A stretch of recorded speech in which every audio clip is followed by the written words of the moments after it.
தேவனே நான் ஓமதண்டையில்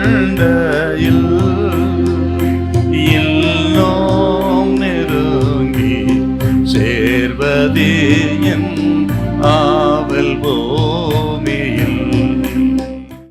கொலோசியர் 3:17. வார்த்தையினாலாவது கிரியையினாலாவது நீங்கள் எதை செய்தாலும் அதையெல்லாம் கர்த்தராகிய இயேசுவின் நாமத்தினாலே செய்து அவர் முன்னிலையாகிய பிதாவாகிய தேவனை ஸ்தோத்தரியுங்கள். ஸ்தோத்தரியும் அப்படின்னாவே தேங்க்ஸ் கிவிங்னு அர்த்தங்க. எதை செய்தாலும் ஸ்தோத்திரத்தோடு செய்யுங்க, நன்றியோடு செய்யுங்க. ஆண்டவரை துதித்து துதித்து பாடி நீங்க செய்யுங்க. நன்றி செலுத்திக் கொண்டே இருங்கன்னு அர்த்தங்க. எதை செய்தாலும் நீங்கள் நன்றி அறிதலோடு செய்யுங்க. என்ன அர்த்தம்?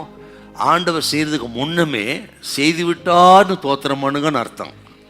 எதை ஜெபித்தாலும் வேண்டினாலும் அதை எனக்கு செய்து விட்டார்னு தோத்திரம் பண்ணுங்க, அவ்வளவுதான். கர்த்தர் செய்ததுக்காக ஸ்தோத்திரம், கர்த்தர் கொடுத்ததுக்காக ஸ்தோத்திரம், கர்த்தர் வாக்கியம், அந்த தோத்திரம் மட்டும் பண்ணி நல்லா பாடுங்க. நீங்க கர்த்தர் உங்களுக்கு செய்யறாரா இல்லையா பாரு.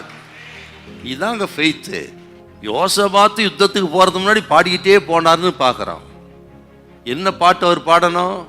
கர்த்தர் யுத்தம் பண்ணுவார், வெற்றியை தருவார், சத்துரு ஒழிஞ்சான் போனான் வந்தான். ஆனா அப்படி இல்லைவங்க, கர்த்தர் கிருபை என்றும் உள்ளது என்று துதித்தார்கள்.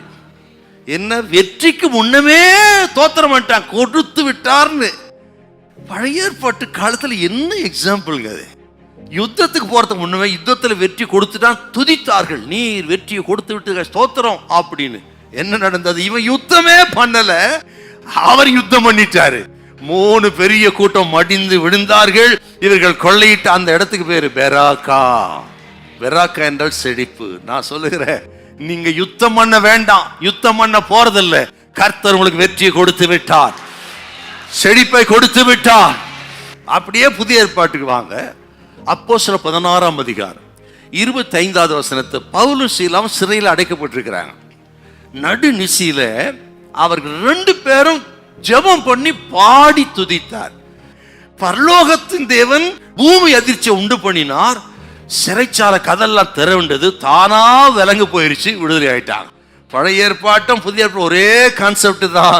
பிரச்சனைக்கு முன்பு ஸ்தோத்திரம் பண்ணுங்க, ஒரு வேலைக்கு முன்பு ஸ்தோத்திரம் பண்ணுங்க, ஒரு காரியத்துக்கு முன்பு ஸ்தோத்திரம் பண்ணுங்க. கர்த்தர் கொடுத்து விட்டார்னு துதிங்க, அவர் கொடுத்து விட்டார். உங்க வீட்டுல குடும்ப ஜெபம் நடக்கட்டும் கீர்த்தனைகளினால். ஆக ஞான பாடி தோத்திரம் மட்டும் பண்ணுங்க, ஒரு அற்புதத்தை நிச்சயமா செய்வார். ஹல்லேலூயா, ஹல்லேலூயா.